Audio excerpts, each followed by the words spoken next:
Ровеньки Луганской Народной Республики в рамках гуманитарной помощи получили новый грейдер от Коми. Коммунальное хозяйство подшефного города пополнилось и рециклером. Такой техники здесь не было никогда.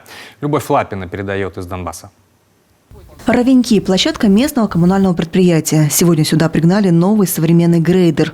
Характеристики впечатляют, и это полностью отечественная спецтехника. Это российское производство, автогрейдер среднего класса ДМ-14, производство город Рыбинск, Российская Федерация. 15 тонн веса, 175 лошадиных сил, оснащен передним и боковым отвалом, гидромеханической коробкой передач, скорость движения 35 км в час, позволяет осуществлять устройство откосов, разравнивание земляного полотна, подготовку дорожного полотна. Автопарк коммунального предприятия в Ровеньках Луганской Народной Республики не обновлялся очень давно, а та техника, что была, также давно требовала замены. Теперь новый современный грейдер будет трудиться на ровеньковских дорогах и зимой, и летом. Автогрейдер необходим был коммунальному предприятию для того, чтобы выполнять работы по грейдерованию наших дорог. А у нас на территории администрации города Ровеньки порядка 200 километров дорог, которые именно являются грунтовыми. И это и по улицам, и мы сможем выполнять качественно и в сроки работы.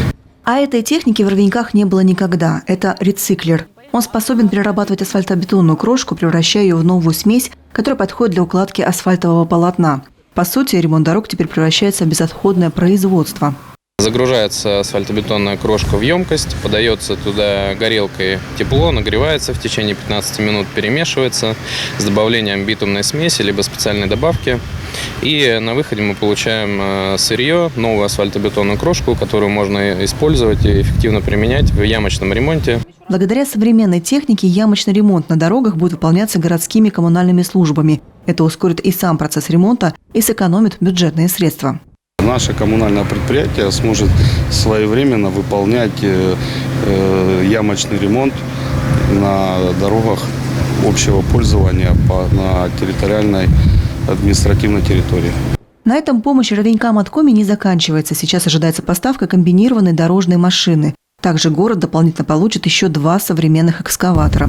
Любовь Лапина, Галина Гончаренко, Михаил Лисишин, телеканал Юрган, Ровеньки, Луганская Народная Республика.